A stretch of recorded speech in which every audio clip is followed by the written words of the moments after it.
Well, hello, everybody. Welcome to Monday here on Aquarius Rising Africa.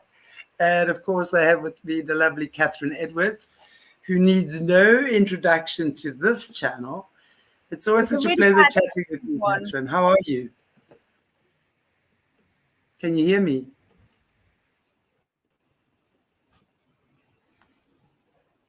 Hello. Sorry, there was a really bad echo. Could you hear that? Not from my side. Okay, I'm not sure. Now. It's gone now, so that's fine. All right. Great. How are you doing? Yeah, no, I'm good. It's a funny old weekend here in the UK. We've had the King's coronation, and I'm laughing because what a great divider. It's so funny, Shanti. We're going to be talking about what animals can teach us today.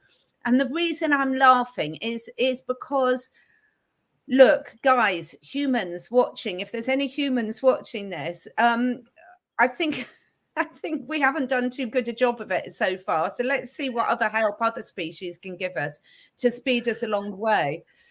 Absolutely. Absolutely. I was actually wanting to chat to you about just briefly on the coronation. I mean, what's your I'd never watched it, I have to say. I've seen a few pictures and I watched a video clip here and there. And I know that on Wednesday, actually, we're going to be decoding that with Jessie. We're going to be looking into the postures and the decorations and stuff. But very interesting what Jessie mentioned yesterday, in fact, when I was chatting with her, is that the usual posture that they have was not there. Right. So there was a lot of stuff that was different from the usual way they would have done it. And I mean, obviously she knows from her time in the system and knowing how these guys have to work and do what they do. And, you know, she said there was none of that posture. So that's very interesting. So, but we're looking forward to doing that, on Aquarius Rising on Wednesday, in fact.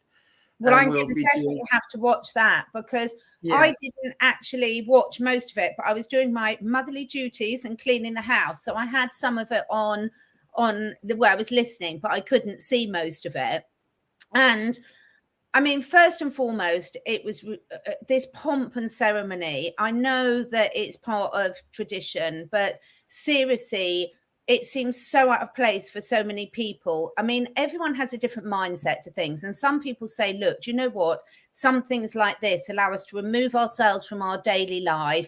Just forget about that. Just enjoy the day, have a good old celebration and move forward. So I can definitely see that side of things and probably people looking at it like that. Good for you. You know, honestly, I genuinely mean that. That's really good because part of what I think we're going to be talking about with animals teaching us today is living in the present moment.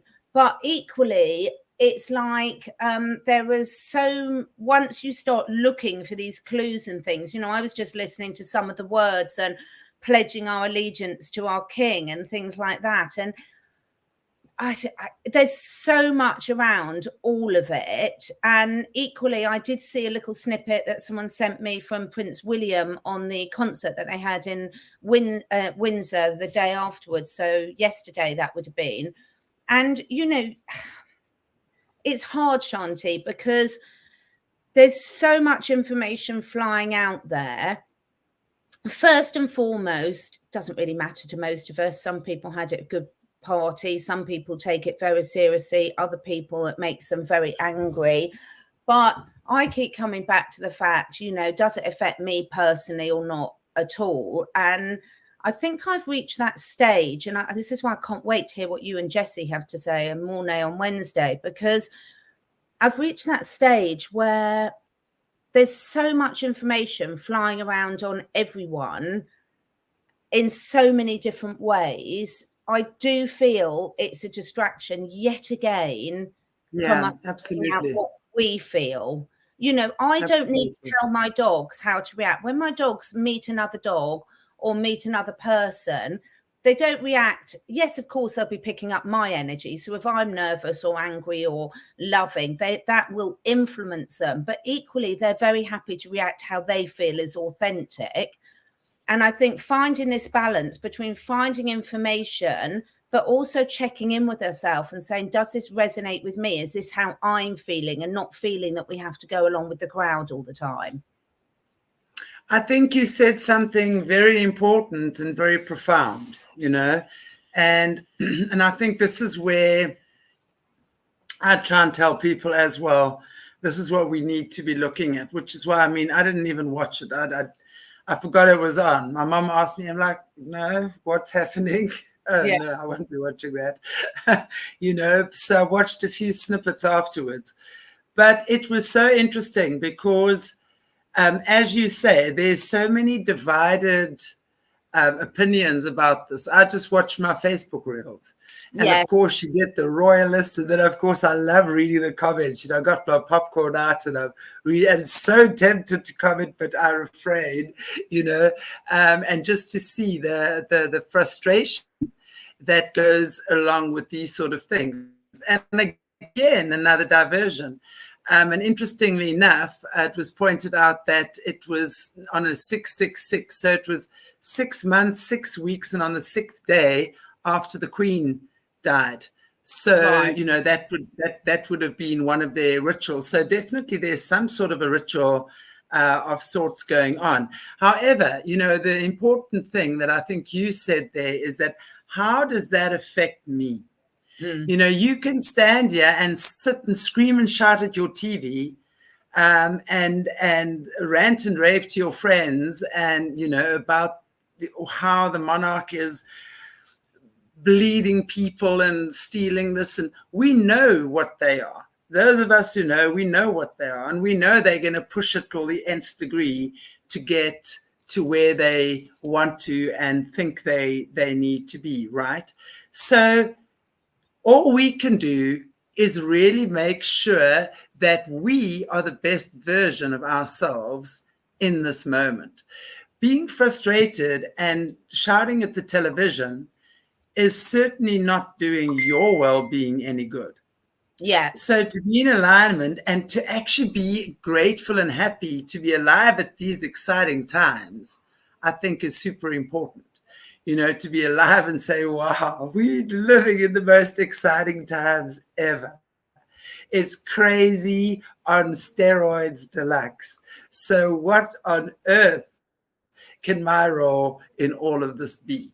You know, and really do the work we need to do to remain connected and in tune and aligned with, you know, the will of God or our creator, you know. And with that, I think we'll be fine because we know we can't avoid the energies. I mean, energies are coming thick and fast right now. We know we've been under siege, especially for the last 3 years.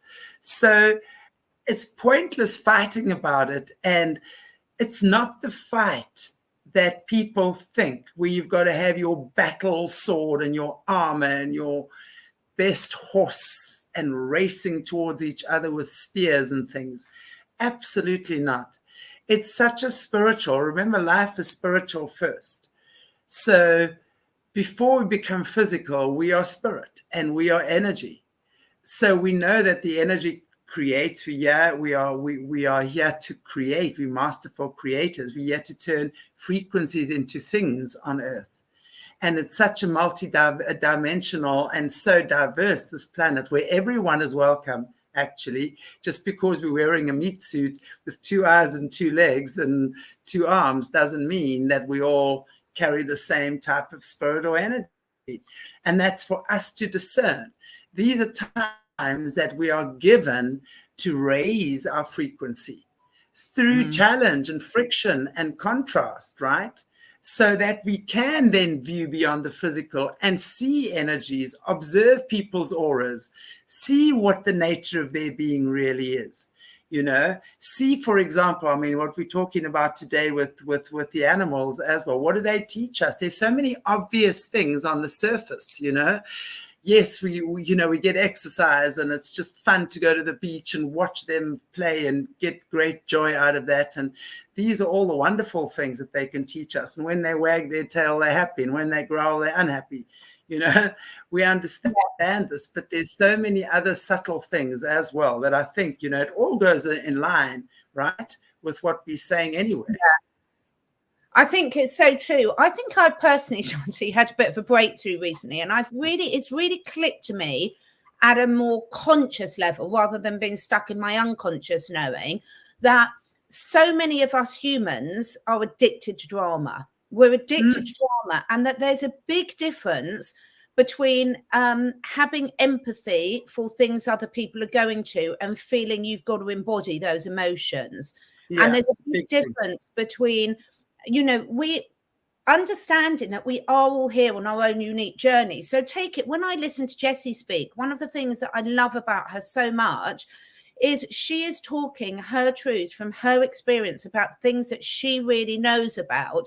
And I find it fascinating, but I don't need to get pulled into the drama. I can sit there and listen objectively and really appreciate the knowledge and the knowing that she's sharing, but also be very grateful that that's not my journey in this line. And that's not a you know, that's a positive thing to Jessie, because we've all got our own journeys. And what animals do is they don't get addicted or involved in any other species drama. So yes, if you've got two dogs having a scrap, the energy might draw other dogs into it, but it's not personal. They're not personalizing it. They're picking up on the energy.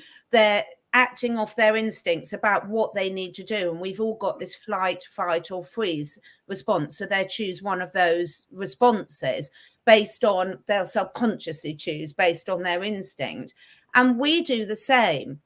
But I think what's happened for me, my realization, and animals just don't do this at all, is even take, I know we all hate the truther community as a label, but it's easy to use without going into too many details as to exactly what we mean. We've literally just Chinese whispers in a lot of ways. These things have been spread and spread and spread, and then people take it on as an absolute truth without really embodying and saying, well, is it my truth? And it can be someone else's truth, and you don't need to agree or disagree with them to be friends. So, you know, my dogs, if I take them out for a walk, one of them might get on with a particular dog we meet and one won't. And the other dog just lets that be. It doesn't need to change its opinion based on the first dog's reaction to it.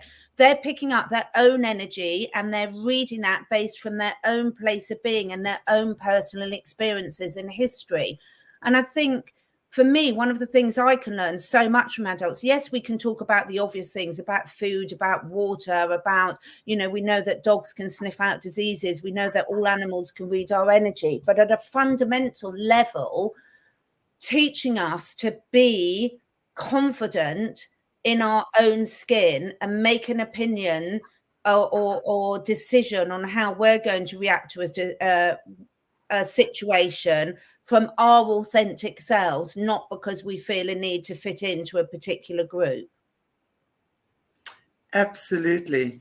And I think, again, what you're saying is so fundamentally true, and we need to remember this as well. Animals read energy. They will read our energy. I mean, it's horrific. Sometimes we hear stories about dogs just attacking people or just not liking certain people and stuff like that, you know. And that is so true, because how many dog owners, for example, especially if they're having their dogs as a protection, are warned by their dogs, you know, about people and their energy and stuff. And many people have learned to trust that, you know, so they act on instinct. They don't know why they don't like that person. Yeah. But they're feeling that person, there's something about their vibe that's not cool with theirs, or it's posing a danger or a threat to their space or their human or whatever the case might be, you know. So yes, do we, you know, and I think it's very good to notice these things as well. I find that, for example, because one of my cats, especially one of the ones I have now, she's very, very much like that. She'll see someone and her ear prick up, and she's quite shy of people. But the ones that she does not like, she will let me know about. Yeah. And I immediately, so what I've done is I've taken the feeling I initially had about that person or situation, my first initial intuition, and I've matched it with her. And I found more and more that those two are matching each other in my experience with certain people. And I've had it for 3 years now. So it's been over a 3-year period that I've watched. And that particularly came the night the guy came into my room, broke into my room, into my house, and came into my bedroom. And she was on the bed and she went for him. And Wow. that night before I'd gone to bed, I was very tired, but I wasn't feeling very good. And she was like prowling around. She was not a happy cat. She was like prowling. So she has that instinct.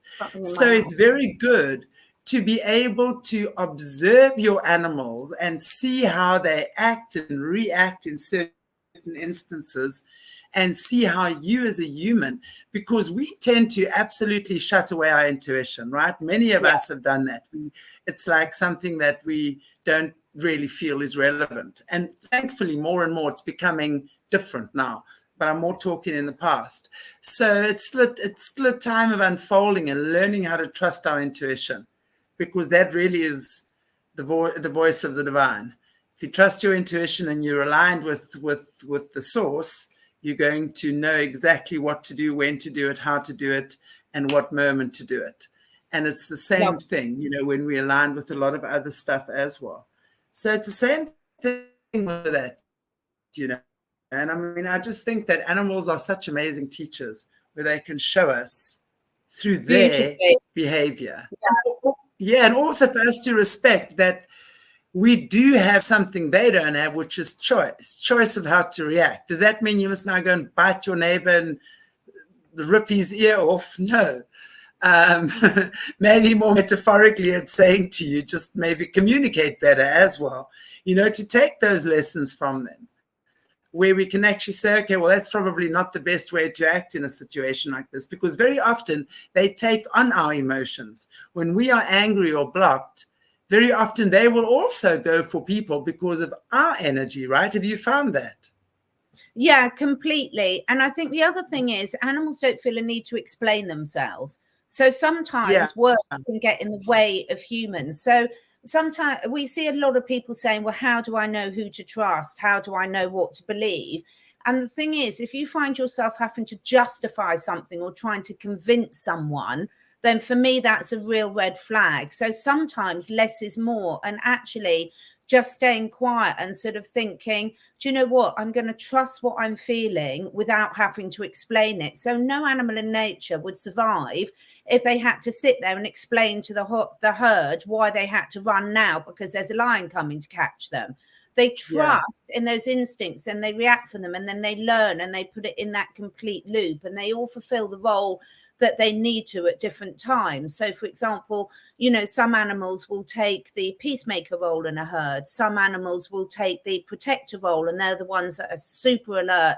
Their adrenals are really fired up because they're there looking out for everyone. There's some that will find the best food. There's some that will find the safest water.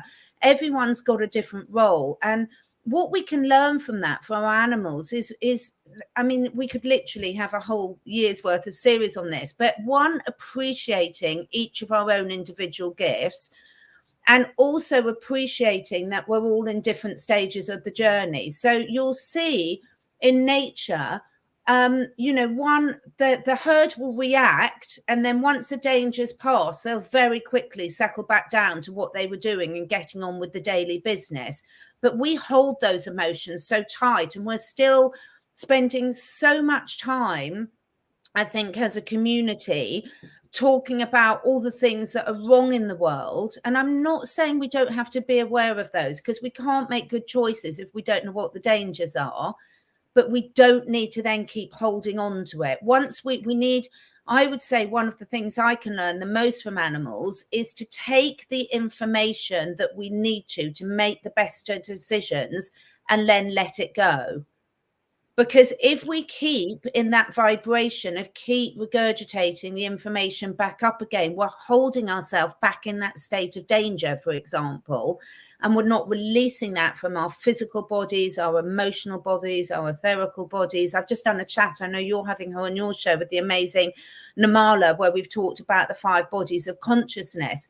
And I think that fits beautifully into this discussion, because it's not that animals have got everything right and we've got everything wrong, but we've got different skills to them and they've got different skills to us. And we spend so much time as humans, says me rattling on for ages here, it's quite ironic, but we spend so much time as humans over explaining ourselves, when actually, you know, the coronation, take it back as that as an example. I've got some friends that absolutely loved it. They saw it as a really good excuse to sit there with loved ones, watch the telly, relax for once, and just watch something that they could feel good about, take their mind off the daily worries. And then other people just didn't even remember it was on. And then other people were really, really angry about it. And let them have their journey. Let each of us have our own individual journey and process what we need from that. But if it's not yours, if it's not your baggage to hold on to, don't pick it up. Yeah, absolutely. I think one of the things you said earlier on about animals, you know, one having this role in the herd, one having that role in the herd as well. And I think part of, you know, us humans, our journey really going from 2D to 3D to 4D, you know, and part of our third dimensional awareness and consciousness has been understanding emotions, understanding truth, understanding betrayal, you know. So animals will, I do believe, feel and have an instinct, but the way they process them is coming from a very obviously base way. They're either going to react or they're either going to attack or they're going to run, right? So we have the you know, as humans, we have the choice as to what do we do with those emotions. Are we going to run? Are we going to react? And I think, you know, what I've noticed, especially when we talk about this, and something that I think is a wonderful something to learn from the animals, is when the pack or the herd is in danger, there will always be one or two maybe that signal the warning, right? Yeah. So or there'll be a bird. I don't know if, I mean, I don't even know what the bird here is, but it's a very well-known bird in the wild that will sit and warn the animals when there are hunters. So it will sit and give its special bird its cry, and then those animals know, boy, there are hunters in sight. So there'll be that warning. Now, animals react to that. They know that that is a warning and their lives are in danger, or whatever the case might be. Gather your babies and, you know, head for safety. Human beings, we still haven't really, and I think that's part of our frustration here, you know, is that even though we sometimes, like with the whole zappity doodah thing, you know, we gave the warning call, but were laughed at, you know. So many of our own kind turned on us, you know, and I don't mean to sound that in a victim way, but I think it's all part of moving through the different layers of being human and trusting ourselves, right? Because I think the difference between animals and humans that I see a lot is they trust themselves. They trust their instinct. If they get a whiff of something that's not right, I mean, where have you ever seen a cat eat something that it's not wanting to eat? I mean, I'm sure maybe if it's extremely hungry and that's the only thing. I mean, my cats will smell that and they go, no, thanks. I won't be having that. Completely. And then I'll run after them, putting different things down till they find something to appease them, yes. Yeah. But that's what I say. They go by their senses. And we should really learn. And it's the same thing, even if you think about health-wise, you know, think about even if you pick up something from the supermarket and smell it. I mean, the people next to you would probably freak and go, oh my God, she's mad. You know, don't touch that. She smelt the cheese or whatever it was. But that would be your body actually going yes or no. Or I think from in that way, we've got to learn to trust our own instincts more, you know, not go against our God-given intuition, and really know what is good for us and what is bad for us. Because animals, and okay, domesticated animals, we have taught over time to eat crap food, but we also know what appeals to their taste buds. So of course we're going to do that in the kibbles and the choice. So everything you said, I agree with when animals are in their natural environment, but when we take them out of their natural environment, and this to me is so key from what us humans watching this can learn from animals, is when we take any species out of their natural environment, including us. We were not designed to live in concrete cities surrounded by all this intense radiation and all the chemicals that are surrounding us everywhere. And when we take animals out of their natural environment, we see the devastating effect it has on their physical well-being, their emotional well-being, their ability to use their instincts. Because when you take choice away from anyone, we've all experienced this over the last few years, just beautifully mirror being held up to us about what we have all been doing to all other species on the planet for years and years and years. And now something out there has said, well, fine, you've been living your life like this way, in this unconscious way. Let's see how you like it. Because the devastating effects of taking yourself out from connecting with your natural habitat, whatever that is, for whatever species you are, is we get this terrible sense of disconnection that I think so many of us have felt on different levels. And so many of our animals are reflecting back to us now with their illnesses, with their behavioral problems, because it's virtually impossible for any species to thrive under those conditions. And look at what the powers that be are trying to do, is force us more into that way of living. And luckily now, I think there's so many people that are saying, enough, I'm done with this synthetic, man-made way of living. I want to get back to the simple things in life. And quite often you do have to experience what you don't want to make it really crystal clear what you do want. And look at the uprising now of people that want to get back to taking back control over their food, connecting back in nature, separating themselves from these urban developments where it's so easy to control you in that area. Was put a human out in a little village out in nature were much more difficult to control. Exactly. And I think that really is, as you say, you know, it's we've had to go to the place of experiencing that which we don't want. Because it's true, you know, before the whole COVID story began, people were, the majority of this planet, walking around aimlessly, high-rise buildings, in lifts or whatever, feet hardly touching the earth, right? Always just up and down, up and down. And as you say, living synthetic lives, fast food, fast cars, fast lives, instant this, instant that, instant the next thing, all the goodness taken out of everything, eating cardboard, literally.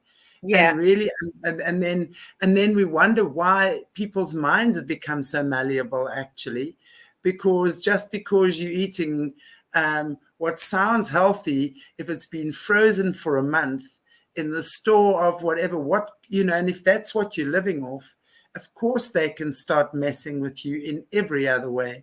You know, your mind becomes malleable. You don't even think further than that. You don't think to start growing your own foods. You don't think of the connection.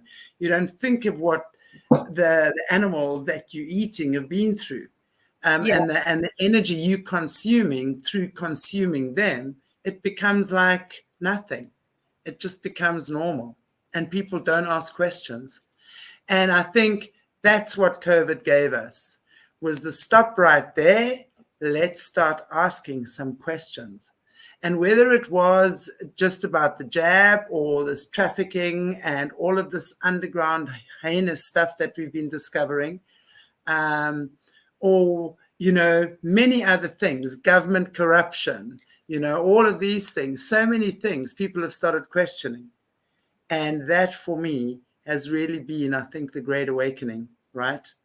Yeah, I love it because, you know, taking back to the coronation, you know, the beauty is so many of us have realized, actually, this isn't my world. It's not, I'm not going to let this affect me in any way. You know, if we believe in vibration, if we believe in energy, if we believe any about the universal laws of creation, of the universe, of attraction, of vibration, then the beauty is we don't have to. Once you have that aha moment goes off in your brain, where we think, well, yeah, this doesn't have to affect me. I think for humans, and certainly I'm talking for myself here, separating blame from knowing is really important. And what I mean by that is you can understand, know, and come to a different awareness, and then choose not to spend too much energy in blaming yourself for decisions you made in the past. And Absolutely. I think so many of us, most people that watch channels like ours, they're the real empaths of the human race. They're the people that do care enough to do the research. They're the people that do want to play a part in making the world a better place, which is absolutely wonderful qualities to have. But the downside of some of those qualities we can have is we can hold on to stuff that isn't ours for long. And that doesn't help us or any of our animals. And I think this is the thing, is when we learn, and it's taken me a long, long while, Shanti, to learn this, when we learn that we can feel it, but not hold on to it, not take it into our being, then suddenly everything can shift around us and we can really start creating at a different speed than we had before. And holding the time and the energy and the empathy for people that are experiencing different things to us, but using them all in a positive way to support and learn from each other and help each other move forward, rather than in a way that is keeping it in pity. You and I, we know that if you keep labeling an animal as a rescue animal, you're holding it in a past state of being.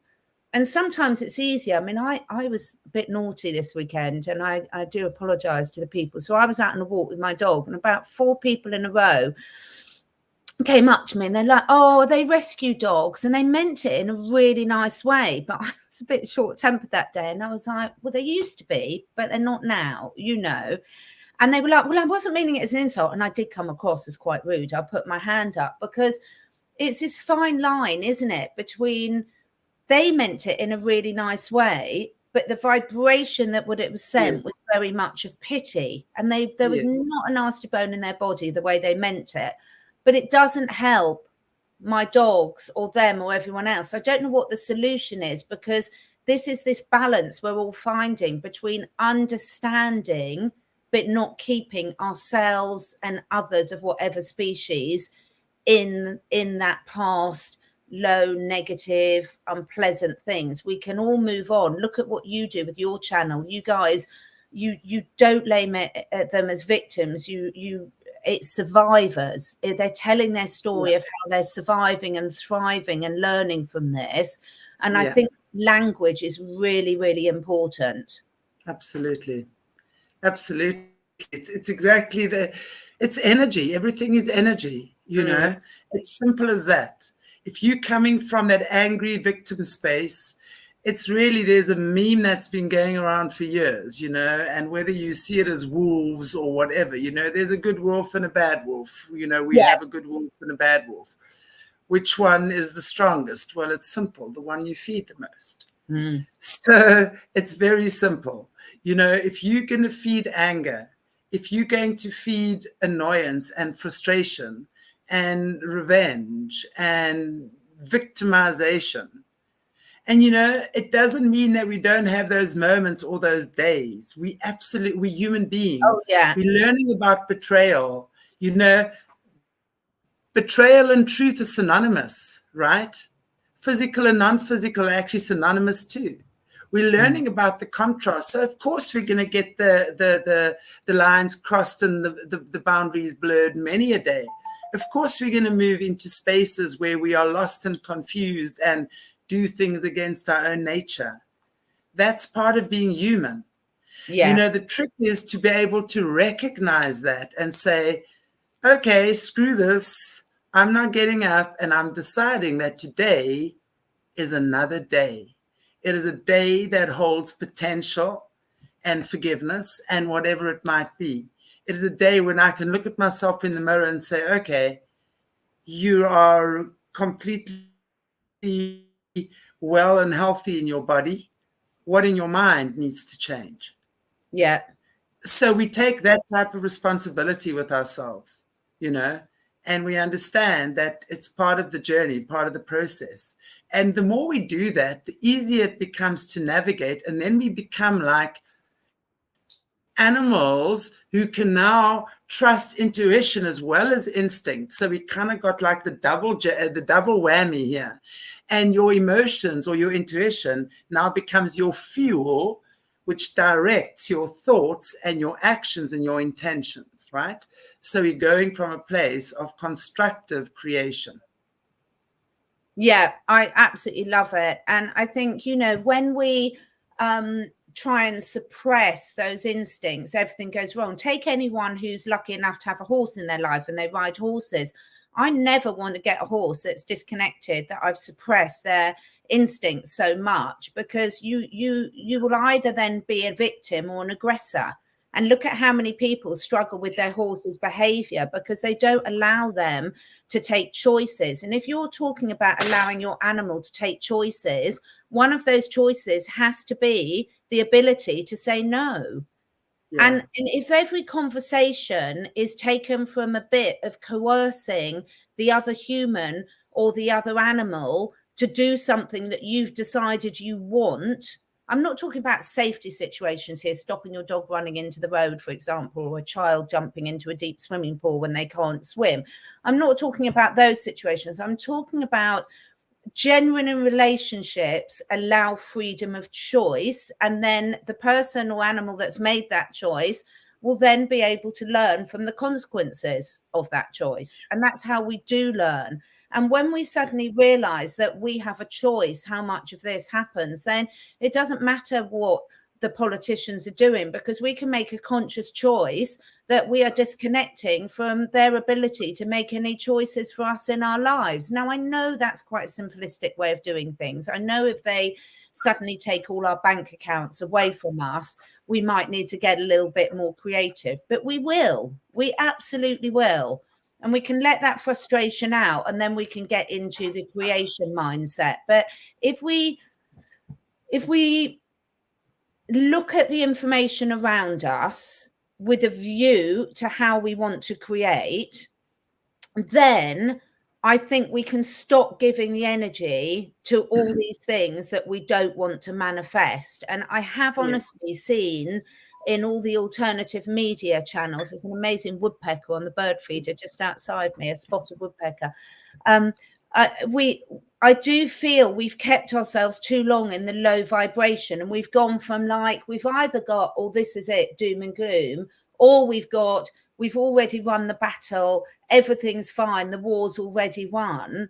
And like, those are two opposite extremes. And I'm like, well, there's a million other possibilities in between. What are you, each of us as individuals, going to do with our lives today? Yeah, absolutely.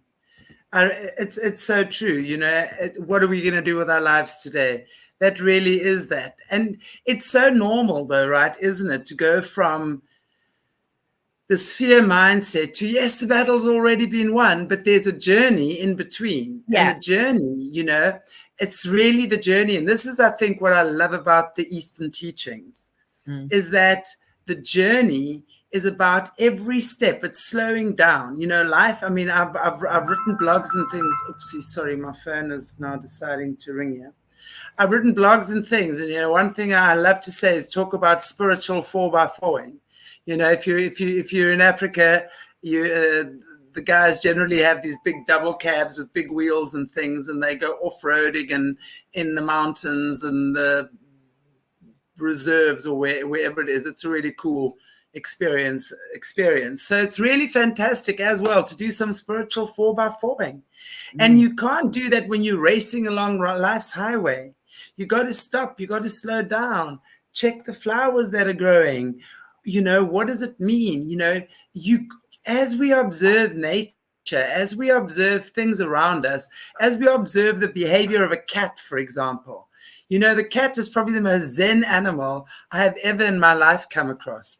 I mean, I have to tell you this. This is so funny. In the beginning, I spoke about my little Willow, the little, she's the small tuxedo, you can call her, I got from Sam. And we had a lot of problems sort of integrating her in the beginning because she was attacking my cats and the little claws couldn't retract. She took a long time. But I mean, now she's absolutely part of it. But it's so interesting how when I started communicating with her, initially I would really just get a sense and maybe a picture from her, like a picture of something where she was or something like that, or a color here and there and what have you. But obviously, as time has gone on, and the more humanized she's become, she also learns how to communicate better. The more I talk and the more she hears me talk to the other one, and the more she obviously sees the connection. But what is so funny, a couple of nights ago, I was sitting here in the evening and the next thing, boom, the two of them come running in. Willow first and Sahara after, and I'm going, what's going on? And I could see that they had a scuffle. So as I look up later on, I'm looking up, and the next thing I hear this little voice in my ear. She smacks me when I'm not looking. And I went, what? And then I looked up and she was staring straight at me. And then I knew that was her little voice, that she's now learning how to talk. And I said, what are you talking about? I've never seen that. Lo and behold, 2 days later, I'm sitting in my office and I'm looking out my sliding door, and Willow's lying sleeping on the center of the outside table.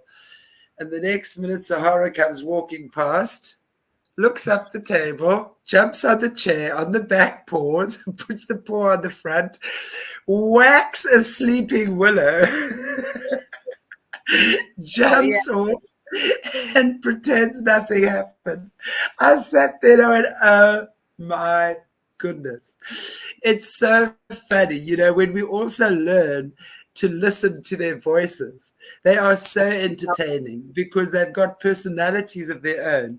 It opens up a completely new world for us. It really does, you know, to start hearing things, understanding, being okay when animals die as well, you know, being okay when new ones come in and other ones leave, being more okay when we watch the cruelty and the harshness of nature sometimes, because many of us get involved when we shouldn't. I will put my finger and my hand, both hands up to that. Oh yeah, plenty of times I should not have rescued little things when I did. Yeah, that's a perception, isn't it? It's a bit like one of the talks you had with Bryce. It's like, if it's come into our awareness, then we've got a choice to make, sort of thing. I rescued a little squirrel, and in the UK, we're not allowed to take squirrels along to the rescue homes because they're considered pests and not indigenous, which I think is absolutely disgusting and very discriminatory.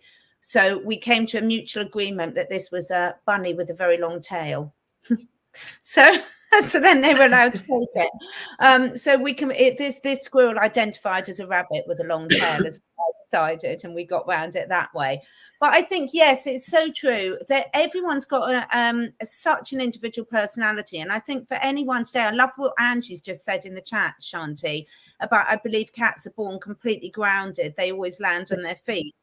And I love that. And I completely agree with that. And I would just encourage anyone, if you've got an animal that you share your life with, absolutely fantastic. For the next week, I'd really love you just to keep asking the animal questions.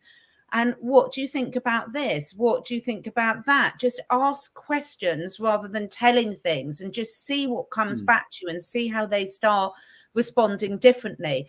Because when you look at an animal, for example, each day a dog's grateful for its walk, it's grateful for its food, it loves its sleep time, it knows when to fast if it's unwell. And it doesn't think just because it's done it once, it's got there and it never has to do it again. it's very happy getting up and doing the same thing again the next day.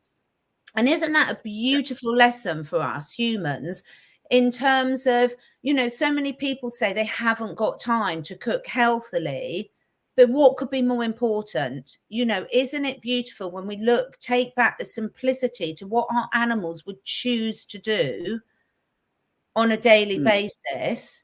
How, if we could learn a bit more to really embrace those simple things in life again, so many of our stresses would disappear, and just understand that sometimes the daily monotony is actually the biggest gift we could actually have.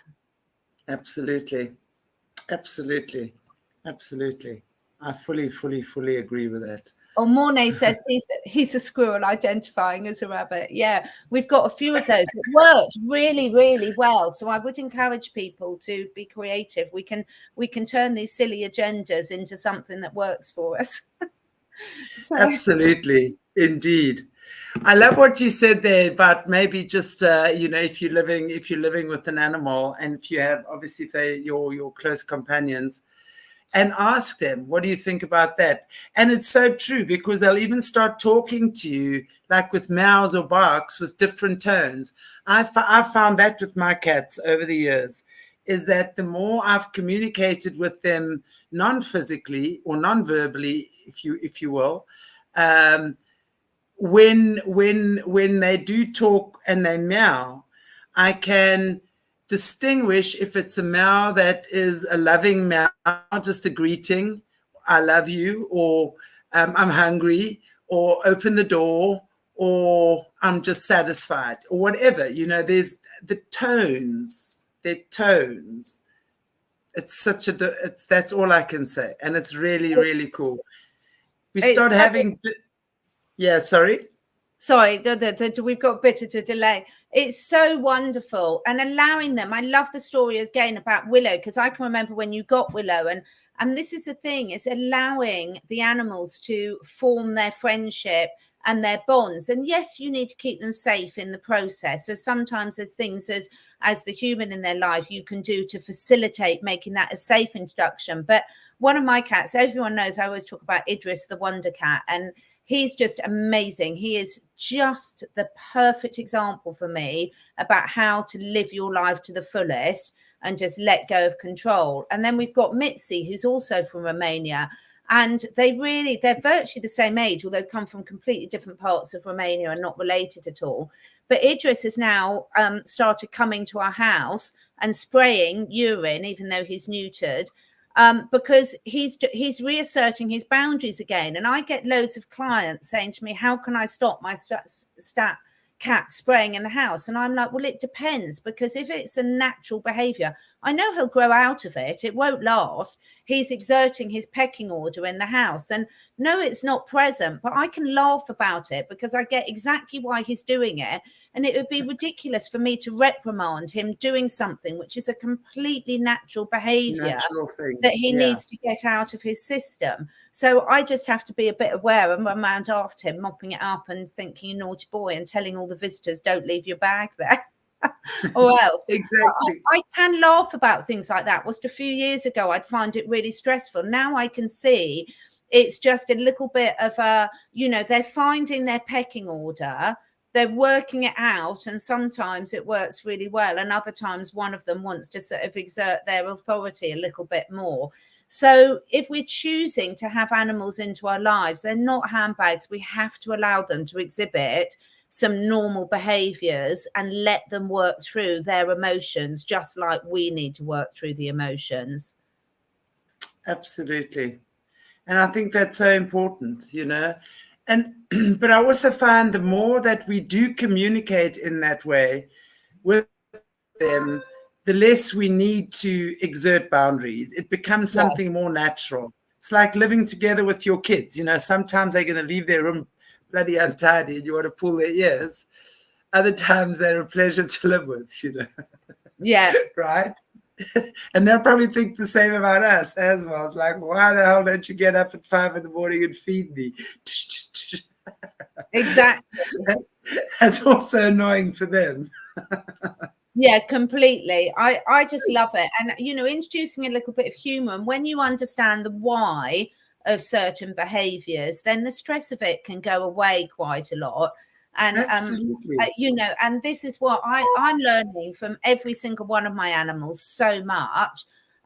You know, this morning, I said to you before we started, I was really tired this morning, bit headachy. It's quite headachy weather where I am here. I haven't had enough sleep the last week, a bit tired and a bit grumpy. And my dogs are just like, sort yourself out, mum. Seriously, sort yourself out. And I'm like, oh, okay, good feedback. Thank you. I will. So not taking things so personally and understanding that there's always a reason for an animal's behavior. It's always a reason, and it's absolutely never coming from a point of ego. So often it's so much easier to deal with than another humans where it could be coming from all sorts of different areas. Exactly. I think it's amazing to be able to just understand these things, Catherine, you know, and it just makes life so much easier. And this is really preparation for those of us moving into fifth dimension. You know, we have to understand that we are not separate. We are one. Just because we're in different bodies and different forms and shapes, we are all part of the great creator and the great creative process, you know, and we tend to want to kill and destroy things that we don't understand. We tend to make other life forms less important than ourselves, which is that true? By whose standards? You know, who decided we top of the food chain at the end of the day? You know, did we decide it? Who decided it? You know, maybe we should be able to understand that everything has a desire and a right to be here if it's here, you know, and let us have compassion for its journey as well. And I really think the more we're able to do that, it's these understandings, and these are the understandings that raise our frequency.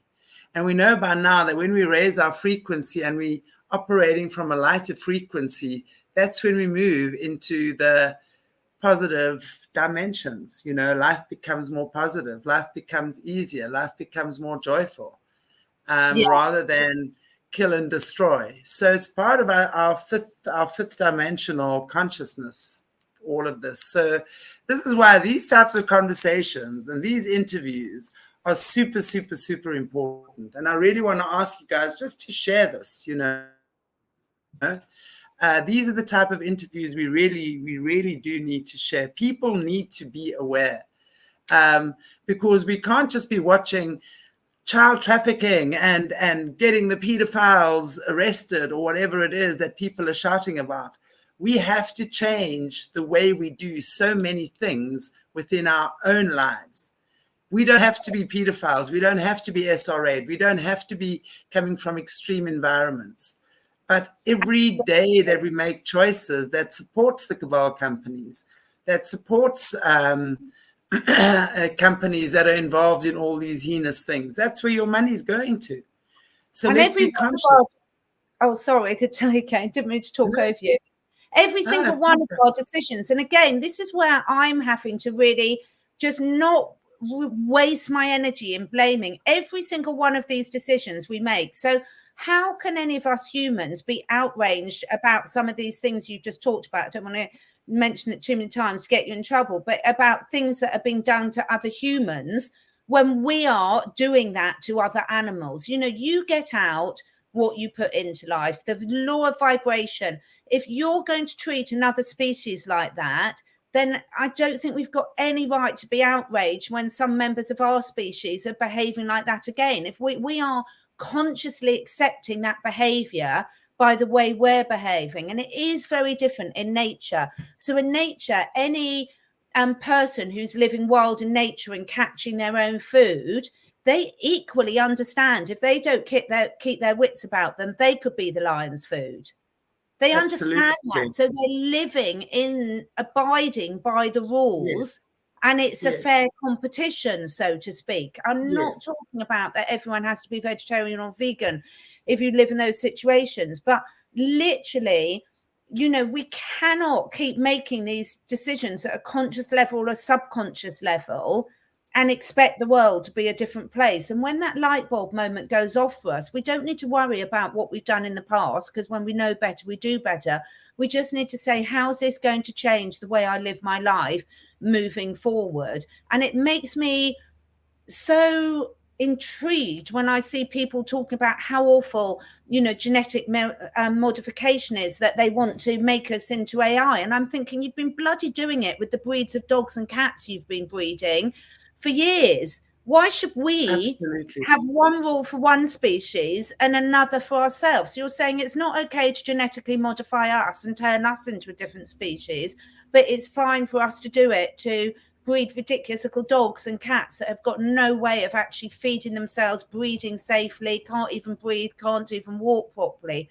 I know I'm not talking to the people watching this, but we do have to say, come on, guys, let's put our hand up and say, how much of this behavior are we normalizing, and therefore not be surprised when people take it to the next level of where they're at. How much?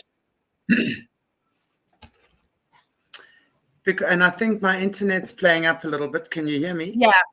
Yes, you're back again. Yeah. Okay. Perfect.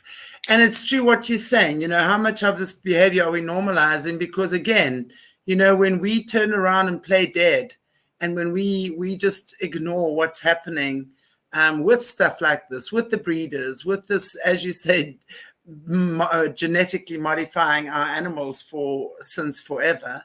And not just that, livestock as well, you know, the bigger, the better, you know, and the more powerful and the heavier, the more money. And the way that they falsely inseminate these cows in these places is just horrific. It's just gross. It's just absolutely gross. And we can't make better decisions if we don't know about it. So that loops nicely back to what we were talking about at the start. Is yes, it's really important that we're open enough to open our eyes to these things that are going on and do the research and understand where our food comes from. It took me years. I was an adult before I realized the cruelty in the dairy industry. But my friend, you know, that has got rescue chickens, and they're the happiest chickens I've ever seen, I'll quite happily eat her chicken's eggs because I can see it's not giving them any stress. So again, it's not about we all have to have all the answers, but this is why you and I and everyone watching these channels we're all seekers. We're seeking to do better, not from a place of guilt and shame, hopefully, but from a place of we want to do better. I know I'm still making decisions that are probably not great, but I'm really open to people to tell me about that. And so therefore, it will make me make better decisions moving forward. And I think if we can all go into it in that mindset in terms of try and drop the judgment, because all these people that are creating these atrocities and making rules and regulations that we don't need, a lot of those genuinely believe, because of the way they've been brought up, the religions they've been taught to follow, a lot of them genuinely believe that what they're doing is in their highest good. And this is the thing, is you batter that reality. Sometimes you have to say, I'm going to go off and create my own world. Absolutely.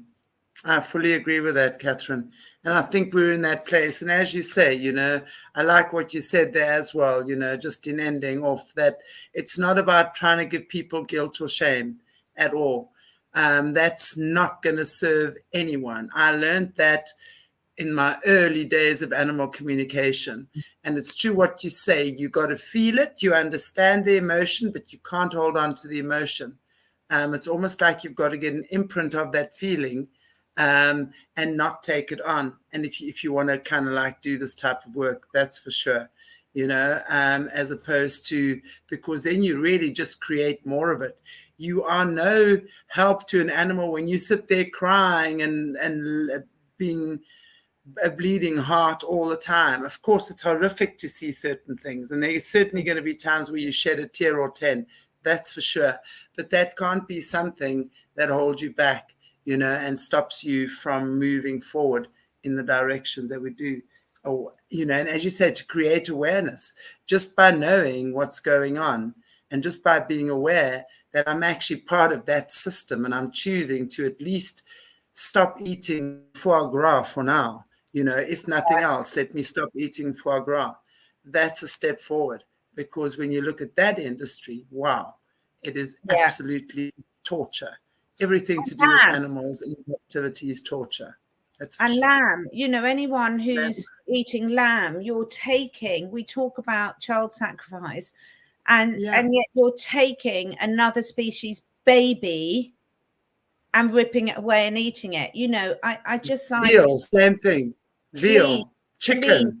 Be, you know, respectful. Again, if you've got a wolf hunting a prey animal, they're going to take the weak one. They're going to take the elderly one. They're very unlikely to catch the young, vibrant one. Yes, they will take the young, which is why the herd structure will go in to protect them. But, you know, nature's law is the fact that normally, most of the time, the weak and the vulnerable will go first, which can be a newborn. But if you're consciously choosing to breed something and then eat the newborn, then that's a lot of karma you're carrying with you. Personally, I feel. I agree. It's not a good thing. So we all just need to be conscious and aware. What do we choose to support? Let's just start thinking. Let that be the first step. Just being aware. Just start thinking. That's it. And share your necessarily take action now.